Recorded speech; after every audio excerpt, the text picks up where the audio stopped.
চাঁদপুর শহরের পুরান বাজারে মেঘনাপাড়ের হরিসভা মন্দির কমপ্লেক্স এলাকার হাজারো পুণ্যার্থীর ভিড়। অষ্টমী স্নান, যে স্নানকে ঘিরে এখন এখানে একটা উৎসবের আমেজ। হাজার হাজার পুণ্যার্থী এখানে ফিরেছেন, নানা বয়সে, নানা রঙের, নানা পেশার মানুষজন। সনাতন ধর্মাবলম্বীরা এখানে এসে তারা স্নান সারছেন এবং এটি তাদের সেই পুরনো অর্থাৎ শতাব্দীর প্রাচীন এই পুণ্যস্নানটির জায়গা। এখানে বিগত প্রায় 100 বছর ধরে কিন্তু নানা বয়সী মানুষজন এসে তাদের পূর্ণতার জন্য, তাদের পাপ মোচনের জন্য তারা স্নান করে থাকেন এবং সেই বিশেষ তিথি অর্থাৎ আজ ভোর 6টা থেকে বিকেল 3টা পর্যন্ত টানা 9 ঘন্টায় তিথি চলবে। সেই তিথিকে কেন্দ্র করে মূলত এখানে সনাতন ধর্মের নানা বয়সী মানুষজন ভিড় করছেন এবং তারা মেঘনার পাড়ে এসে তারা সেখানে পুজো দিচ্ছেন, আরাধনা করছেন। একই সঙ্গে তাদের ভাষায় যে স্নান করলে তাদের পাপটা দূর হয়ে যাবে, সেই পাপাচার থেকে মুক্ত হওয়ার জন্য এবং নতুনকে আবার বরণ করার জন্য, অর্থাৎ আগামী দিনগুলো যেন তারা সুখে শান্তিতে এই ধরাধামে অর্থাৎ এই পৃথিবীতে তারা বসবাস করতে পারেন, সেই জন্যই মূলত তারা স্নান করছেন। স্নান তো আসলে সব সময় মানুষ করে, কিন্তু এটা হচ্ছে একটা পুণ্যতিথিতে যে সূর্য তিথি অনুযায়ী সূর্য, চন্দ্র, নক্ষত্র সব কিছুর মিলিত হয়ে হচ্ছে একটা ভালো তিথি সময় আছে, যেটা আমরা মানি।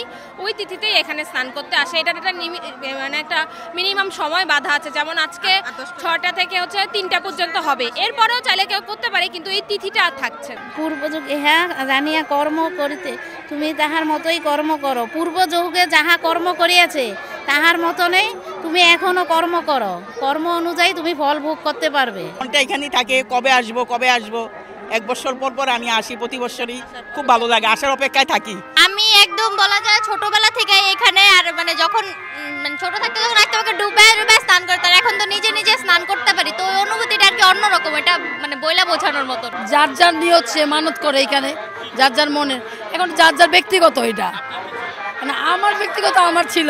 এখানে পুণ্য তীর্থস্থান প্রতি বছর নেই, বছর হয়, প্রত্যেক বছরে আমাদের এখানে হয় এবং বহু যুগান থেকে মানুষ আসে এবং এখানে সমস্ত লোকে তীর্থস্থানে বৈশাখ আপনার গীতা পাঠ করে, ঠাকুরের নাম করে, অনেক কিছু করে, গুরুর নাম করে, সবাই কইরা ঢেরে এরপরে এখান থেকে তিলক ধারণ করে এবং সব জায়গায় যা কিছু দেওয়ার দিয়া এরপর জায়গা। আজকে শুধু চাঁদপুরের হরিসভার মেঘনাপাড়ে নয়, সারা দেশের আরও বেশ কিছু এলাকায় এই পূর্ণ স্নান হচ্ছে এবং এই পূর্ণ স্নানের মূল বৈশিষ্ট্য হলো এখানে মানুষজন আসছেন এবং তারা প্রথমে পূজা অর্চনায় অংশ নিচ্ছেন, তারপরে তারা পুরোহিতের হাত ধরে কিন্তু পানিতে নেমে স্নান করছেন এবং এখানে নানা বয়সী মানুষজন যেমনটা এসেছেন, তেমন মা, সন্তান, দাদা, দাদু সহকারে অনেকে এসেছেন এবং চাঁদপুরের বাইরেও কিন্তু আশপাশের জেলা থেকে অনেকে এসেছেন এবং বেড়াতে আসা নানাজন এবং তারা কিন্তু এখানে অংশ নিয়েছেন এই পূর্ণ স্নানে এবং তারা বিশ্বাস করেন যে এখানে স্নান করার পরে কিন্তু তারা নতুন করে আরেকটা জীবন ফিরে পাবে। যে গঙ্গা স্নান করলে যেমনটা পাপ মুক্ত হওয়া যায়, সেই ব্রহ্মপুত্রের শাখায় কিন্তু চাঁদপুরের পদ্মা মেঘনা, সেই শাখার জলরাশি যেমনটি গড়িয়েছে ব্রহ্মপুত্র থেকে চাঁদপুরের পদ্মা মেঘনা এবং তারপর সাগর পানে ছুটে যাবে, সেই সাগর পানে যেমনটা ব্রহ্মপুত্রের জলরাশি চাঁদপুরের পদ্মা মেঘনা হয়ে দক্ষিণে ছুটে যায়, ঠিক পাপ থেকে মুক্তি হওয়ার জন্য সনাতন ধর্মেরা এই চাঁদপুর হরিসভা এলাকায় ছুটে এসেছেন।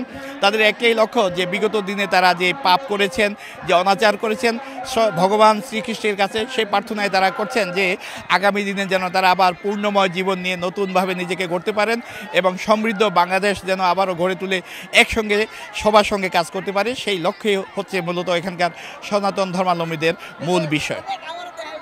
ফারুক আহমদ, সময় সংবাদ, চাঁদপুর।